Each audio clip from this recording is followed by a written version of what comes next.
Hi, everybody. We're starting our look at the War on Terror and the beginnings of that War on Terror. And we're going to start with this particular piece from your textbook.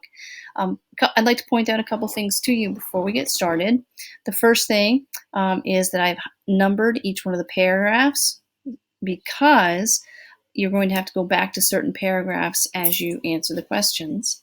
Before we get started, a good student always knows what it is they're reading for. What is your purpose in reading this article? So what I'd like to do is, of course, highlight the learning targets, right? That you can begin to identify post, meaning after 9/11 actions taken by the U.S., and actively read a secondary source. That's why we're after this particular piece of information. And you're also going to have to take a look at what it is you're going to do. Well, before we even get started, you should skim the article, highlight or underline any key content terms from our vocab sheet. Then you're also going to make at least 3 margin notes, a question, a comment, or connection. And then, according to this article, what were Osama bin Laden's motives for attacking the US? Why did he do that? And then number 4, you're going to go back to the article. So you already know you're going to go back to the article a few times and review paragraph 3. What was the Taliban's role in Afghanistan? 5, what was the connection between Osama bin Laden and the Taliban? You're going to circle A or B. So this is like a little multiple choice. And then question 6, identify, list the 3 goals of the U.S. military effort in Afghanistan from paragraph 4. So those are the things that you're listening for and reading for, and you already know you're going to have to go back to the article a couple times for a couple different purposes. So let's go back up to the top, and I will read the article to you. The War on Terror begins. As the public struggled to recover from the attacks, the government launched the largest criminal investigation in U.S. history. The Federal Bureau of Investigation, the FBI, placed more than 4,000 special agents on the case.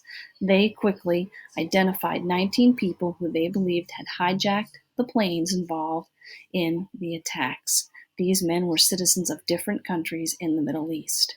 A few had been living in the U.S. for many months. Here you may want to stop and make a margin note, or continue along and read the rest with me and then go back and make some margin notes.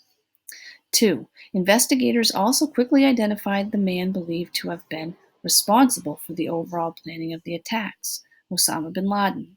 He had been forced to leave Saudi Arabia and was now believed to be living in the Central Asian country of Afghanistan. Bin Laden supported an extreme version of the Muslim religious faith. He called for his followers to make violent attacks against the U.S., which he believed had ruined Muslim holy lands and mistreated Muslim people. A very rich man, bin Laden had long been suspected of organizing other attacks against the U.S.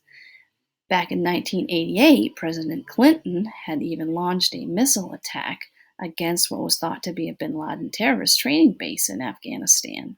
It was from such bases that bin Laden trained recruits for his worldwide terror network known as Al-Qaeda, or the base.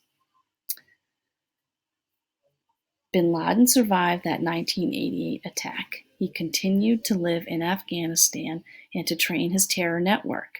Afghanistan itself was under the rule of a Muslim religious group known as the Taliban. The Taliban and bin Laden's organization had close ties. As the investigation moved forward, the evidence linking bin Laden and Al-Qaeda to the attacks grew. President Bush demanded that the Taliban cooperate in capturing bin Laden and destroying his terrorist operations. The Taliban did not meet those demands. On October 7, 2001, the U.S. and allies launched a military attack on Afghanistan. The goal was to destroy Al-Qaeda bases and to remove the Taliban government from power. Let's scroll up here. The military effort was also involved distributing food and supplies to the people of Afghanistan, many of whom were very poor. In this effort, the U.S. was supported by many nations around the world, including a few Middle Eastern and Muslim countries. The US also relied, typo, heavily on the help of armed fighters who were against the Taliban within Afghanistan. The US and its friends quickly succeeded in forcing the Taliban from power and in destroying al Qaeda training bases throughout Afghanistan. Hundreds of suspected terrorists who had received training from Osama bin Laden were captured. Many others were killed in combat. By mid-December, the U.S. believed it had bin Laden himself trapped in a mountain hideout. However, bin Laden was not captured. He had escaped. Following 9/11, President Bush described the attacks as acts of war against the nation. He said, "Our war on terror is well begun, but it is only begun. This task may not be finished on our watch, yet it must be and it will be fought on our watch." And there we go. I'll stop right there. Reminder, you will probably have to go back to different paragraphs a couple of times to complete these tasks and helping you to understand why the United States moved into Afghanistan, the connections between Osama bin Laden, the Taliban, and Al Qaeda, and America's goals in Afghanistan. I'm going to stop right here.